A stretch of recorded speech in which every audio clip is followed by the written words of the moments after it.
If you're thinking about homeschooling your child, there are financial considerations such as how much does it cost compared to public education? Also, how do school districts deal with the lost money from the state when the parents decide to homeschool their children? TV6's Nick Brennan has that story in part 2 of his homeschooling series. The colonies were organized under 3 different kinds of charters. Judy Major is a homeschooling mother of 4 children, 3 of whom are still homeschooling at their Harvey home. She's had them all homeschooled since they were old enough to start school, mostly because she wanted to keep the family closer together with a curriculum based around their personal values. It's cliche. People say it goes by so fast as you're raising your kids.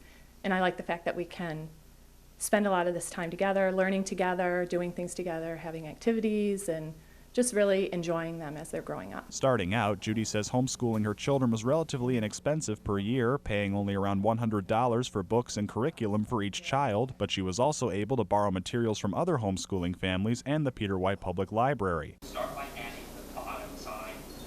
As her kids started using more advanced curriculums online and entered higher grade levels up through high school, things became more costly. I think this year I paid $1,000 for my oldest child, who's doing high school level classes. For my youngest child, it was less than that, and it was probably more like $300. Judy says that even though public school would be much cheaper in the short run, she considers the extra money spent on her children's specialized education to be well worth the investment. I would say it's a matter of priorities in your life. I think anything that is a priority to you is you're going to put the money into it. School districts like Marquette Algerisa also have to think about money when it comes to homeschooling. When students are removed from the school to homeschool, they lose money allotted to them by the state. The foundation allowance is approximately $7,000 per student.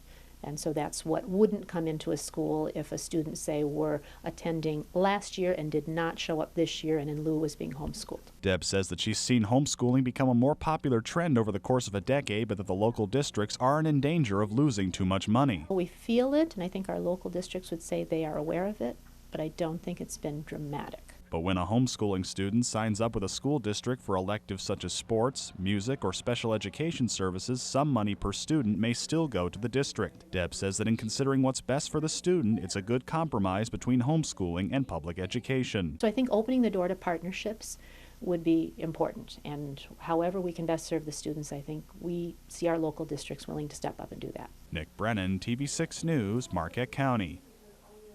Tomorrow, in the third and last part of his series, Nick explores how homeschooled kids find ways to socialize with their peers.